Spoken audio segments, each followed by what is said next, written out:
From Troy to the sit-ins of Nashville, from the Freedom Rides to the March on Washington, from Freedom Summer to Selma, John Lewis always looked outward, not inward.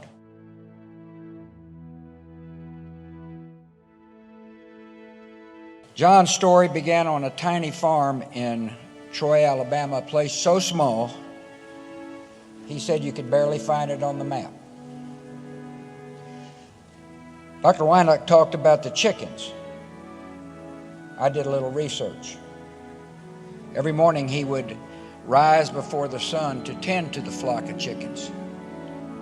He loved those chickens. Already called to be a minister who took care of others, John fed them and tended to their every need, even their spiritual ones. For John baptized them, he married them, and he preached to them. When his parents claimed one for family supper, John refused to eat one of his flock. Going hungry was his first act of nonviolent protest. He also noted in later years that his first congregation of chickens listened to him more closely than some of his colleagues in Congress. John also thought that chickens were just a little more productive. At least they produced eggs, he said. He always thought of others. He always believed in preaching the gospel in word and in deed, insisting that hate and fear had to be answered with love and hope.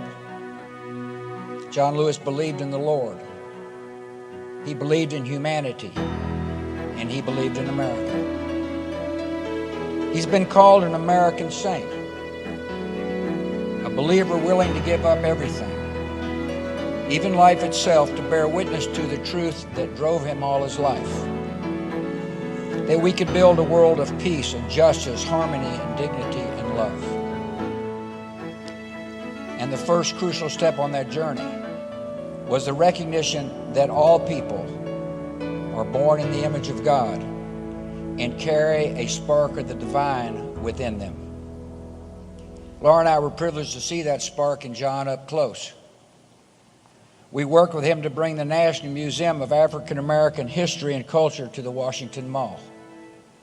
He was instrumental in the Emmett Till Unsolved Civil Rights Crimes Act, which I signed to seek resolution in cases where justice had been too long denied.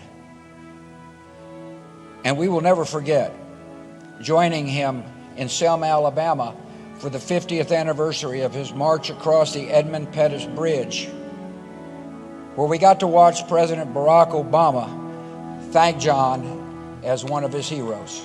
There's a story in the old scriptures that meant a lot to John. In the Hebrew Bible, the Lord is looking for a prophet. Whom shall I send, God wonders, and who will go for us? Isaiah answers, here am I, send me. John Lewis heard that call a long time ago in segregated Alabama, and he took up the work of the Lord through all his days. His lesson for us is that we must all keep ourselves open to the hearing the call of love, the call of service, and the call to sacrifice for others. Listen, John and I had our disagreements, of course.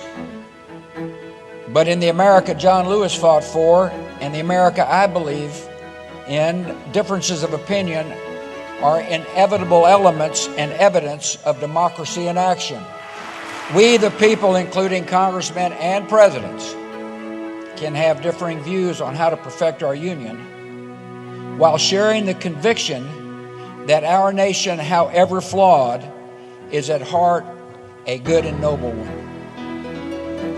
We live in a better and nobler country today because of John Lewis and his abiding faith in the power of God, in the power of democracy, and in the power of love to lift us all to a higher ground.